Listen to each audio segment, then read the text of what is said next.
Welcome to PsychWSigmund, the podcast, where we explore the fascinating world of psychology and its relevance to our everyday lives. I'm your host, Sigmund, and today we're going to talk about a fundamental concept in social psychology, fundamental attribution error.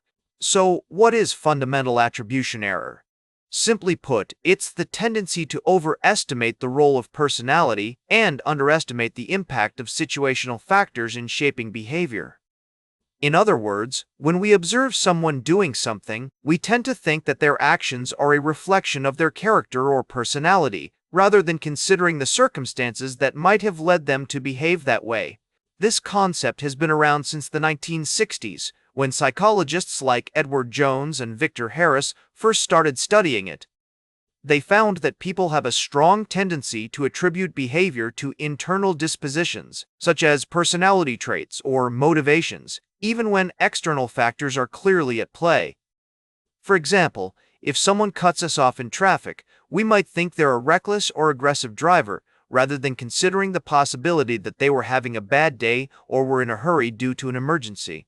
One of the key theories underlying fundamental attribution error is the idea of correspondence bias. This refers to our tendency to assume that people's behavior corresponds to their internal dispositions or character. However, this assumption often leads us astray, as we fail to consider the many external factors that can influence behavior. For instance, if someone is acting nervously in a job interview, we might think they're not confident or capable, rather than recognizing that they might be experiencing normal nerves due to the high-stakes situation. Research has consistently shown that fundamental attribution error is a pervasive and widespread phenomenon. Studies have demonstrated that people from different cultures and backgrounds are all prone to this error, although there may be some cultural variations in how it manifests. For example, one study found that Americans tend to attribute behavior more to internal dispositions than do people from collectivist cultures like China or India. So, what are the implications of fundamental attribution error for our everyday lives? Well, for one thing, it can lead us to misjudge others and make unfair assumptions about their character. It can also lead to conflicts and misunderstandings, as we fail to consider the situational factors that might be driving someone's behavior. On the other hand, recognizing fundamental attribution error can help us become more empathetic and understanding of others. By considering the role of situational factors in shaping behavior, we can develop a more nuanced and balanced view of human nature. In terms of practical applications, understanding fundamental attribution error can be useful in a variety of contexts, from personal relationships to workplace interactions. For example, if a colleague is acting strangely or erratically, rather than assuming they're just being difficult or incompetent, we might consider the possibility that they're dealing with stress or personal issues outside of work. By taking a more situational perspective, we can respond in a more supportive and understanding way. Therapeutic approaches like cognitive behavioral therapy, CBT, also often involve helping clients recognize and challenge their negative attributions, including those related to fundamental attribution error.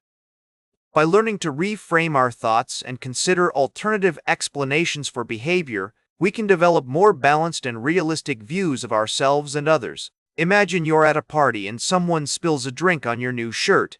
Your initial reaction might be to think, "What a clumsy or careless person." But what if that person was actually distracted by a phone call or had just received some bad news?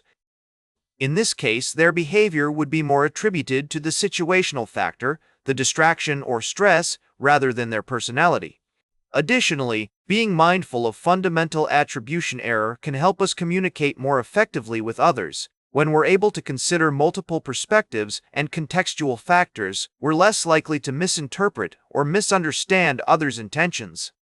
This, in turn, can lead to stronger relationships, improved conflict resolution, and a more harmonious social environment. In the context of personal growth and self-awareness, recognizing fundamental attribution error can also help us become more compassionate and accepting of ourselves. When we make mistakes or behave in ways that aren't ideal, it's easy to fall into self-criticism and negative self-talk.